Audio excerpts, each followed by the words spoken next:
Mais d'abord, Vincent Hervouette avec vous, l'édito international sur Europe 1. Bonjour Vincent. Bonjour Dimitri. Et c'est une lettre qui fait des rebonds en ce moment à Washington. Elle émane de la gauche du parti démocrate. Et dans cette lettre, on réclame la paix en Ukraine. Oui, il y a des lettres qu'il ne faut pas envoyer trop tôt ou elles reviennent en boomerang. Et c'est le cas de cet appel à Joe Biden lancé par 30 élus de la Chambre des représentants, la gauche du parti démocrate, avec en tête de cordée les gauchistes du squad, les 4 égéries de couleur qui sont les vedettes des médias. La pétition réclame à Joe Biden une inflexion en Ukraine et des négociations avec le Kremlin. Alors la missive a été stoppée en plein vol. Dès que le New York Times l'a publié, le tir de barrage a été intense, comme une salve d'artillerie dans le Donbass.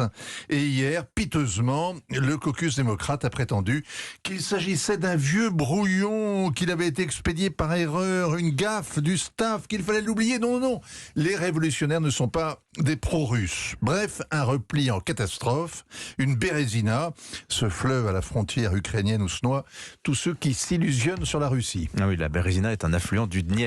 Voilà, ça tombe mal, cette histoire de lettre réclamant la paix à 15 jours des élections de mi-mandat. Oui, parce que dans la dernière ligne droite, l'union est sacrée, surtout que la guerre ne fait pas partie des sujets qui mobilisent les Américains. Le droit à l'avortement non plus d'ailleurs, dont Joe Biden s'est fait le croiser et sur lequel il a tout misé. Ce qui intéresse les lecteurs, c'est l'inflation, le prix de l'essence quand il fait le plein.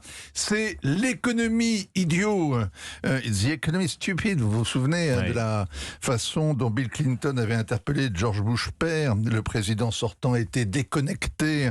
Il avait perdu de vue les Américains. Il profitait de l'implosion de l'URSS pour guerroyer au Panama, au Koweït, en Somalie, négligeant la récession à la maison. Le réveil a été brutal. Pas de deuxième mandat. Alors, est-ce que l'Ukraine peut jouer le même rôle pour Joe Biden ? Eh bien, les électeurs vont faire payer aux démocrates la hausse des tarifs du gaz et du pétrole, mais ils ne font pas le lien avec la guerre en cours.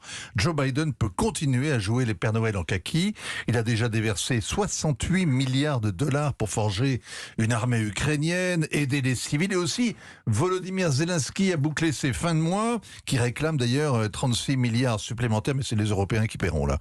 Le chef de file des Républicains, la Chambre des représentants a dit qu'il refusait de faire des chèques en blanc. En réalité, la droite est anti-russe comme Joe Biden et elle continuera à souffler sur les braises au lieu d'imposer une négociation à Kiev. Alors Emmanuel Macron aussi pense que Joe Biden doit s'asseoir à la table des négociations avec Vladimir Poutine. Il a même demandé au pape François d'user de son influence sur Biden pour l'en convaincre. Avant, c'était la France et l'Allemagne qui jouaient les médiateurs et les États-Unis sabotaient leur travail en aidant Kiev à gagner du temps. Joe Biden et Vladimir Poutine ont rendez-vous dans 3 semaines à Bali pour le G20.